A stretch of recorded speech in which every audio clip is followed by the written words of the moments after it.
Ladies and gentlemen, this is CVP World. You're watching another edition of Break the Fake, where we debunk fake news and combat false narratives. I'm your host, Benjamin Lee, and let's get rolling.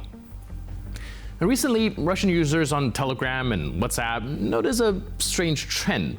Calls weren't going through, video chats were freezing, and audio mysteriously vanished mid-conversation. At first, people assumed it was, just another glitch or maybe the usual scapegoat, a shoddy Western server or something. But no, turns out it wasn't a bug, it was a feature. Russian authorities were deliberately testing how to block audio and video calls on messenger apps. And this isn't just about a few frozen screens, it's a preview of the Kremlin's big digital project, where the final act is a full-blown digital Iron Curtain. In recent months, mobile internet has already been shut down in several regions across Russia. Now, the Ministry of Digital Development is drafting laws to give itself the power to cut off mobile networks completely. Piece by piece, the infrastructure for rapid mass censorship is being built. So when the moment comes, Kremlin can flip the switch and silence the country in real time. Now, this isn't some defensive maneuver. It's aggressive, full-spectrum information control dressed up as protection from enemy propaganda. Yesterday it was TV, today it's your phone, tomorrow, who knows? Maybe even your toaster needs clearance to heat some bread. One thing is clear, in the near future, the only voice you'll hear on the other end of a Russian phone line might be, "This call is not possible for technical reasons, glory to Russia." Russian military correspondent Alexander Koz has taken on a new role: part-time war reporter, full-time life coach for surviving the apocalypse. His latest message to the Russian public: embrace the chaos.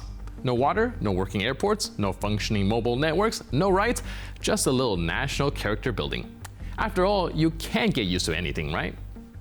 Это стало уже системой. Вот я еду в аэропорт, я знаю заранее, что мой рейс будет задержан. Это все, это данность. Вот давайте к этому привыкать. Идет война, давайте понимать, что есть какие-то ограничения наших прав, с которыми надо смириться. У нас война идет в стране, и есть некоторые издержки, к которым надо привыкать и с которыми надо мириться. Потому что это вопрос безопасности вас, ваших детей, ваших родителей. Давайте все-таки с пониманием относиться к тем ограничениям, которые государство вводит в ходе этого тяжелейшего конфликта. Это вся квартира заставлена этими баклажками, и это постоянно тягать там с этих водовозок, и это маленьких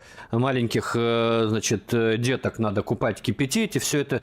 И не видно конца края этому, потому что это очень серьезная проблема технологическая, у которой нет простого и быстрого решения. Вот просто нет. Всю инфраструктуру канала Северский Донец, Донбасс, это все равно надо чинить, потому что проводить ремонт, потому что она вся пострадала в ходе боевых действий, все трубы побиты. И вот эти люди живут в таких условиях. На фоне этих людей говорить, что я терплю какое-то неудобство, что у меня отменили рейс из Сочи в Москву или откуда бы то ни было, мне как-то стыдновато.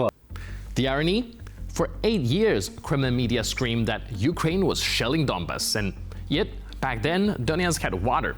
Now, under Russian control, the taps are dry. But don't worry, there's a new excuse for everything. No water? Blame the war. No food? War. No paycheck? War. Cuts disappears from the screen next week? Probably war. What started as double standards has now gone full buffet, triple, quadruple, whatever it takes to avoid saying the quiet part out loud. This isn't about war, it's about failure. And when Russian propaganda says you just need to get used to it, what I really mean is this: lower your expectations until nothing feels broken. No rights, no services, no future, but hey, at least there's a flag waving over the rubble. Just don't forget who made you pay for it. A Russian patriot recently made waves with a bold declaration. There will be Russian flags everywhere and everything will be Russia. His proof? Europe supposedly dreams of joining the motherland. Why? Because according to him, only Moscow can offer high salaries and pensions. That's right, forget Brussels, forget Berlin, the real economic miracle apparently is in Belgorod. Просто везде будут российские флаги, и все будет Россия. И все будет замечательно. То есть россияне будут купаться в фонтанах Парижа, Лиона, Марселя, Бордо. Французы станут россиянами.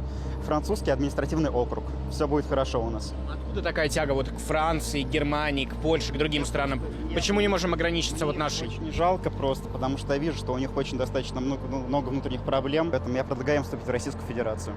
А французы, немцы, американцы захотят вступать? Ну, захотят, не захотят, обычно люди захотят, а как насчет их коррумпированного правительства, я не знаю. Ну, то есть мы можем предложить высокие пенсии, зарплаты, социальные гарантии, вот это все. Все это мы можем предложить и даже сполна. А у них этого нет. У них это не в такой степени, как у нас, в принципе. Им до нас есть еще куда расти. Meanwhile, back in actual Russia, most citizens are surviving on wages that wouldn't cover parking in Paris. In many regions, the idea of a high standard of living means the outhouse isn't completely frozen shut and gas heating is still a promise scrawled in some forgotten Soviet 5-year plan. And no, this isn't satire. We wish it were. But the footage of pensioners scavenging through trash bins outside grocery stores is all too real. These people aren't out there for fun, they're just trying to eat. Ой, добрый день, дорогие мои. Что тут сегодня вкусного? Сейчас я подвину. Есть что-нибудь интересное? Я вот все время думаю, как бы тут порыться. А то Путин не верит, блядь, что роются русские на помойках. Это вот я, да. Я слышала, чтобы они выставляли. Они сейчас будут делать магазины, да, с просрочкой. Яровая придумала. So if we follow this logic to its natural delusional conclusion, Europe has a lot to look forward to. Germany will get Russian flags over Reichstag, and as a bonus, a line of people with plastic canisters waiting for clean water. France can enjoy the Russian innovation of pothole-filled roads and minibus where air conditioning means a broken window and a prayer. There's a name for this condition. It's called Putinism of the brain. Symptoms? Hallucinations of global admiration and total blindness to the fact that even your own neighbors would rather flee than live like in Russia, especially if in Russia means indoor plumbing in some region is still considered futuristic. In occupied Crimea, authorities have unveiled their latest cutting-edge anti-drone technology. Is radar? Jamming systems? No, it's school bells. Actual bells, according to local teachers. Ringing them is supposed to scare off drones. This is not a joke. Well, at least not the one they intended. The idea came from a Belarusian prankster Vlad Bohan, who sent fake official instructions to schools posing as United Russia. To sell it, he cited the supposed wisdom of a Russian Orthodox priest, claiming that church bells are the best defense against enemy UAVs. And like clockwork, schools started ringing bells to ward off incoming drones.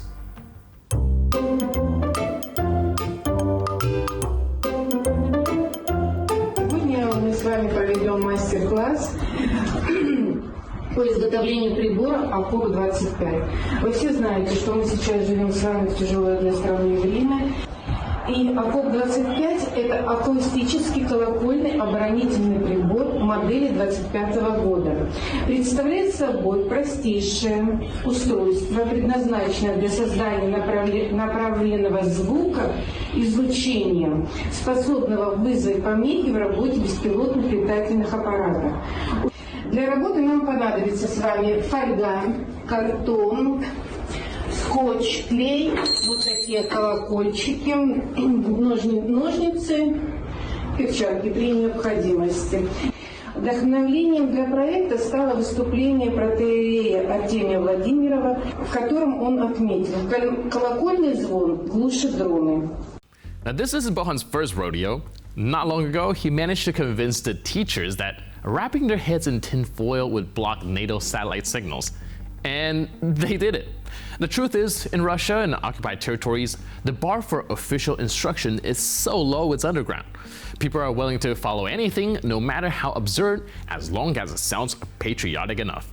At this rate, bells won't just signal the end of class, they'll be ringing to mark yet another win for Russian logic over basic common sense. And with that, we conclude this edition of Break the Fake. But for more news, update, and commentary, please stay tuned to TVP World.